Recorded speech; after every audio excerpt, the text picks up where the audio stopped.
في إطار دعم علاقاتها مع جميع الأطراف المتدخلة في قطاع التكوين المهني وتكريس مبدأ لا مركزية التظاهرات الإعلامية، نظمت الوكالة التونسية للتكوين المهني تحت إشراف وزير التكوين المهني والتشغيل يوما وطنيا حول شهر القطاع، وذلك يوم 14 جوان 2013 بالمركز القطاعي للتكوين في البناء وتوابعه بابن سينا، وذلك قصد تقييم الثلاث تظاهرات الشهرية القطاعية التي تم إنجازها خلال الأشهر الماضية: شهر قطاع البناء والأشغال العمومية وتوابعه، شهر قطاع الكهرباء والإلكترونيك، شهر قطاع الخدمات والصناعات المختلفة. وتم خلال هذا اليوم التطرق إلى أهم النقاط المطروحة في فعاليات الأيام الإعلامية التي احتضنتها مراكز التكوين المهني المذكورة سابقا، وقد وقع النظر في دعم العلاقة بين الوكالات ومراكزها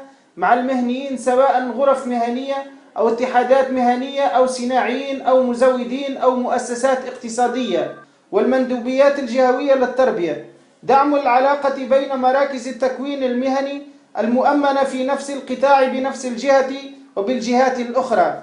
دعم العلاقة بين المركز والهياكل التابعة للوزارة، سواء إدارات جهوية أو مكاتب تشغيل، والهياكل التابعة للوزارة المتدخلة في عملية التكوين. وعلى هذا الأساس تم عرض الإشكاليات ورفع المقترحات والتوصيات التي توصل إليها جميع الأطراف خلال كل التظاهرات. وعلى هامش هذه التظاهرات أشرف وزير التكوين المهني والتشغيل بحضور المدير العام للتكوين المهني ومدير المركز القطاعي للتكوين في البناء بابن سينا على اختتام دورة تكوينية أمنتها مؤسسة شلوتر الفرنسية لفائدة مجموعة من المكونين بهذا المركز في اختصاص ابتكار التغليف الصلب.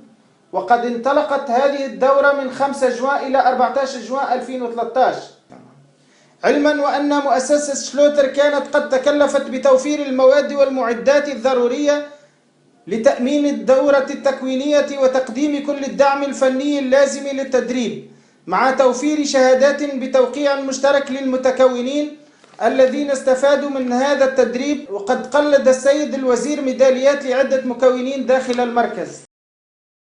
بالنسبة لليوم هو تنظيم شهر القطاع، اخترنا أن نكون في مركز ابن سينا للبناء وتوابعه.